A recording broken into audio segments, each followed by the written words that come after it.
Hello, hello, hello, and good evening to everybody tuning in. Welcome to Homebuyer Academy Live. I'm your host, Chad Murray, and I am excited to be here with you today so we can talk about all of the steps that you can take to make home ownership a reality for you in the near future. So, unfortunately, our co host, Maurice Jones, isn't able to join us.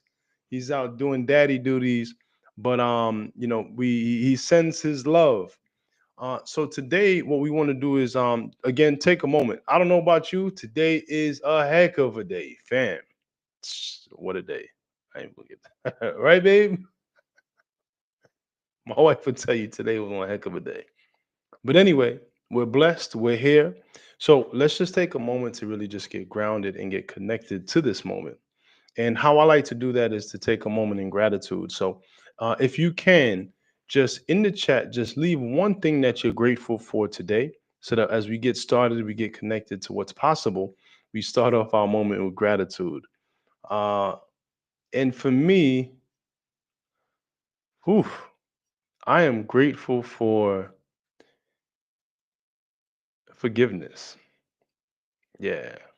So I be wanting to, yeah, I be, but then catch myself and just say, yo, just let it slide. So I'm grateful for forgiveness. So and if you can, let me see what you got in the chat. Maurice is still moderating tonight, so if you see anything, go ahead and put it up there. But go ahead as we go through this, please like, comment, subscribe, share this with a friend. Anything that we share that can help somebody else, feel free to share it because the more we get this message out, the more empowered the community becomes. Uh, so tonight, what we're talking about is taking that leap from the first home to the second home. That's really a topic that came up for me because I spoke at the Route 7 Orlando speaker series last week, and there were a lot of homeowners in the crowd, and I wanted to make sure to tailor the message to brothers so that they could still benefit. Now, a lot of the principles that you need to buy your first house, you're going to need for your second home. But what I'm going to be talking about today is a specific loan program that makes real estate opportunities more available and accessible. Now, first and foremost, when we talk about purchasing a house, there are a lot of misconceptions about what it's actually going to take, how strong your credit has to be, how much money you have to make, how much money you have to put down. Just to put all of that to bed, you could get a house as low as a 580 credit score. So that means that you don't have to have great credit at all. You just have to show consistency in payments. 580 scores would maybe, if you have utilization as your issue more than late payments as your issue, can still get you through. What I mean by that is if you have a 580 and your credit is just smashed, like you have late payments and collections galore, that's still going to stop you from being able to bypass what they call desktop underwriting's algorithm that's going to get you through to the next phase. But there are people that have the 580 score that don't necessarily have a ton of collections or a lot of late payments, maybe one or two here and there, but their major challenge is utilization. We could get you through. So 580 minimum FICO score. That's for an FHA mortgage. For a VA mortgage, there is no minimum credit score, but they're still going to be looking for cleanliness of credit, so to speak. The next phase is down payment. You don't need 20% down. That is a huge misconception that don't live here no more. The reality is that you could get a home with as little as a 3% down on some conventional mortgage products and 3.5% down on FHA mortgages. More commonly for conventional products, it's 5% down. And that's, of course, based on the income you make based on the area median income in your area. So 5% is going to be the standard, and it could go as low as 3% for a conventional mortgage. And lastly, uh, you don't need to make all the money in the world. Generally speaking, for a house that is 300,000 without a car loan, you could probably squeak by with minimal debt if you make a total of 65,000, maybe a little bit less. but the more income, the merrier. But I just wanted to throw those few things out there so that you could see that what we're talking about is totally, totally attainable. It's not a far-fetched dream that you have of home ownership. It's really something that is a matter of process if you understand where you're going and how to get there. All right. So those are the key things when you're looking to buy your first home. And we're going to keep on talking about different phases of the journey. We're going to be interviewing different real estate professionals or different people involved in the home buying process so that you could actually make that a reality, right? But for tonight, what I wanted to do is I wanted to tap into some of the resources. In particular, like I said before, there's a particular loan program that can help you take that jump from your first house to your second house. All right. And that means tonight we're talking about second mortgages. I'm sorry, second home mortgages. All right. Not a second mortgage, meaning that you have a house with one mortgage and then you get like a second mortgage on top of it in second position. So, the first mortgage might be 80% and the second mortgage might be 10. No, we're not talking about that. What we're talking about is if you have a home and you have a home loan and you're looking to get another house, you can get what's called a second mortgage, a second home mortgage. All right. And with the second home mortgage, what that means is you are now buying your vacation home or a second home that you're going to have some kind of personal use for. And this piece is very, very important. For a second home mortgage, you need to be able to prove that you're going to have some personal use for that home. So, what I want to have you see is that in real estate, there's a lot of room for interpretation, and we have to make sure that we stay above that line, that we do things the right way. Um, but getting a second home mortgage, what that makes possible is for you to get that second loan, and it won't be considered an investment, right? Because with an investment property, let's say you own one house and you're buying another house. When you're buying that second house and your intention is to rent it out with a traditional lease, we can use that proposed rental lease to qualify your income for that second that investment property. Now, a program like that would require 25 or 30% down for you to be able to move forward. And in some cases, as low as 20% down. But what I'm talking about is a home loan that is going to be separate and apart from the property that you own, but not quite an investment property. So the downside of it is that you're going to actually have to put a lot more income on paper to show that you can qualify for this, because you're going to have to be able to prove that you can qualify debt to income ratio wise for your current mortgage and this new mortgage. This is why this is the biggest challenge, right? But if you're able to bypass that challenge, here's what comes possible, right? Key detail: you do absolutely have to have some form of personal use. So, what that means is either you're going to be vacationing at this property at some point, or you're going to be spending some time of some kind of personal time there, or having it for personal use. Boom. So, let's go into that. What does that leave available for you? So, if you're looking to take that next step and you want to buy that next house and you're thinking about renting, but you've heard about something called like Airbnb, hmm, how do we make this work? Now, the beauty of an Airbnb is that it's short-term rental. So, yes, you would want to buy a property in an area or look for a property that's first and foremost at least 50 miles from where you live, right? Because it's hard to justify you buying your second home in the same neighborhood. That don't make no sense. And no lender is going to really buy into that. So, we want to go out the gate understanding that you're going to look for a house that's a good distance from where you currently live. But now let's say that you live in one place, but the place 50 miles away is near a beach. What's possible is for you to be able to use that property, buy it as a second home mortgage, and then use it as a short-term rental opportunity that you and your family also get to use at some point during the year. But why is this such a game changer? Why am I emphasizing this? Why wouldn't somebody just go for an investment and to do it that way so that it's super clear? Well, because as I said before, with an investment mortgage, you're going to actually have a few negative elements that join you on that investment property. First off, a higher down payment. So, like I said, you can get it with a 30%, 25%, and there are less options, but possibly 20%, right? You have to have amazing credit, and all of the circumstances have to work in your favor to get through at 20%. But for the most part, standard is 25 and above. Also, you're going to end up with a higher interest rate than the general normal market, right?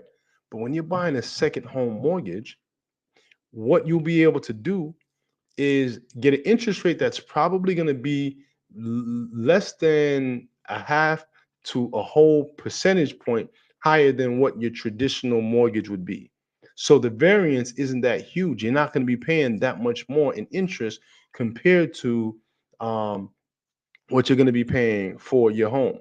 But here's another cool thing about it: you only have to put down 10%, which is a huge game changer. And I'm going to break it down even further.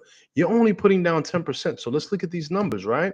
Compared to you having to put down about 75,000 on a $300,000 house, you're only putting down $30,000.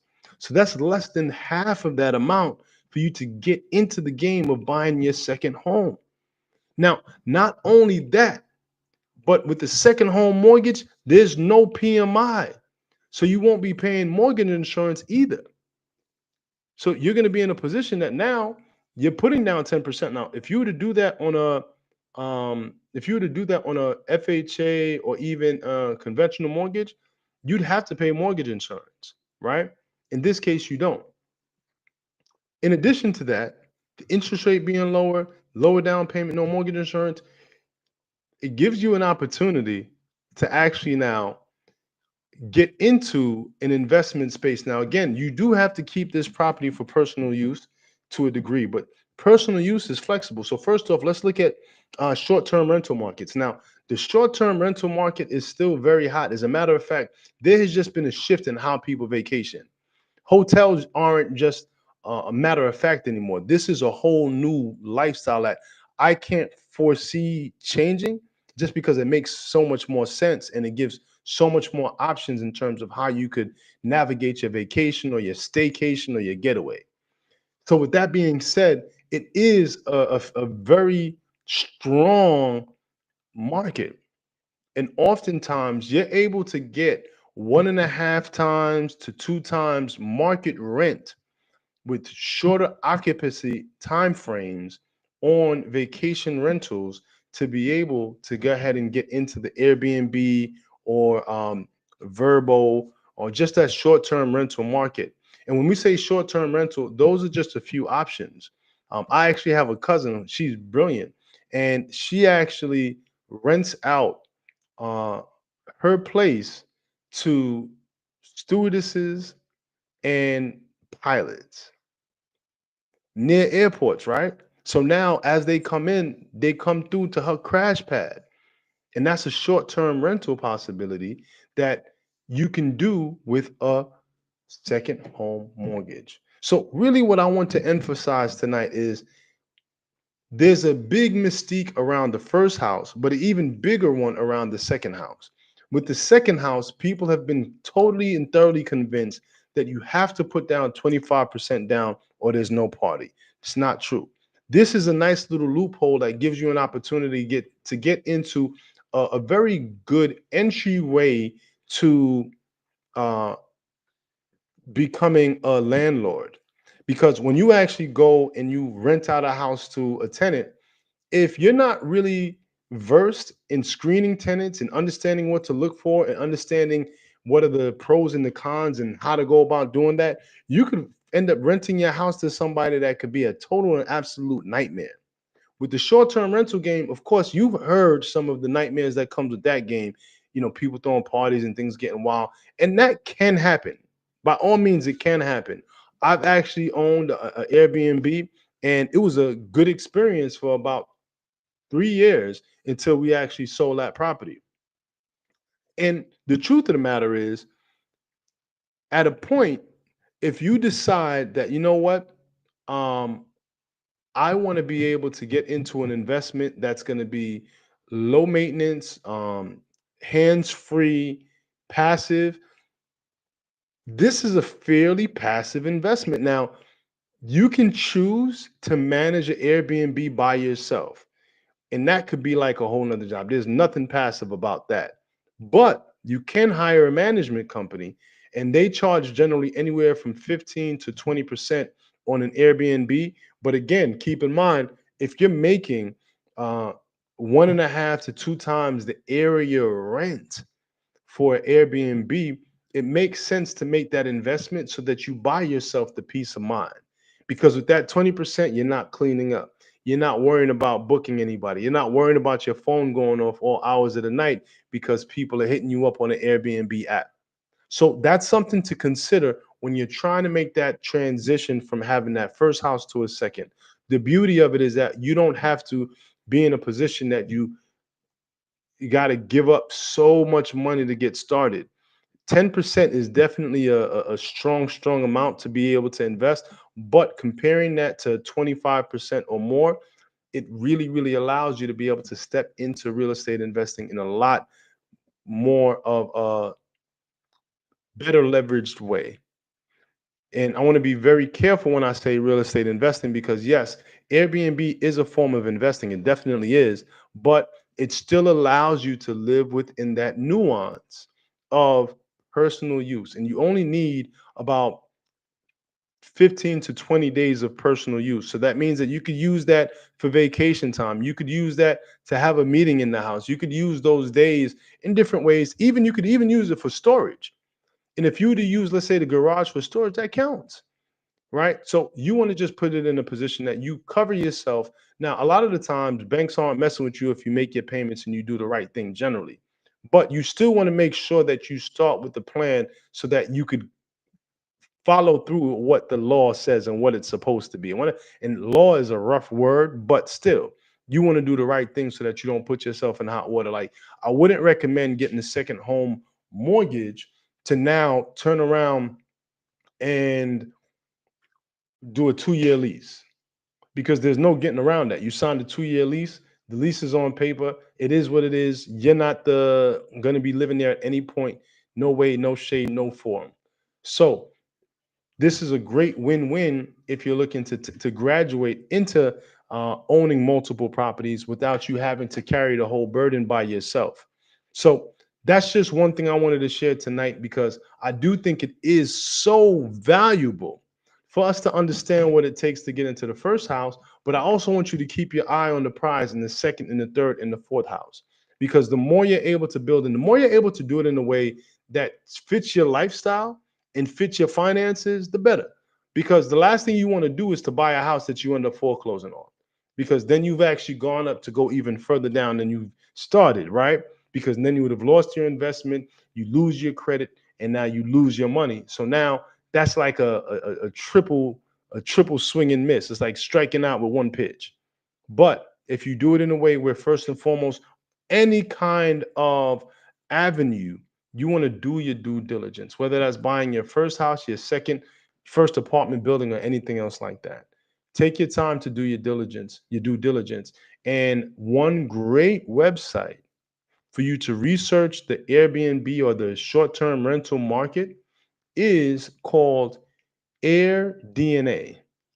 So if that's something that's of interest to you that you're considering stepping out and looking into a new level for yourself, do the research. Get an account with AirDNA because what you'll be able to do there is you'll be able to see what the trends are for short-term rentals in a particular area. You'll be able to see what the daily average rent is for a particular area and how many days those properties are generally booked. So then you could start to do your numbers and look throughout the whole calendar for the year so that you could project when are going to be your high seasons, when are going to be your slow seasons, because you're going to find that it's slightly different in different markets. Of course, when we talk about spring break or summertime, if you're in a warm climate, you're going to get a rush. But there are other areas that might be in a near snow mountains, right? Or snow mountains, right? That might not be like in the Poconos, or where there are different kind of activities that are available. At that point, you want to just know what your market is and when the hot times are, so that you could be prepared for when those times arise. All right. So that's my little piece for tonight. I wanted to share that with you because this could be a very, very powerful way for you to go into the next phase of your real estate ownership. Once you get that first house, moving on to the second home using this mortgage that only requires 10% down. It's a very favorable loan product, and it could really work in your favor for you to take that next step. So if you do have any questions and you want to learn more about it, feel free to reach out to me.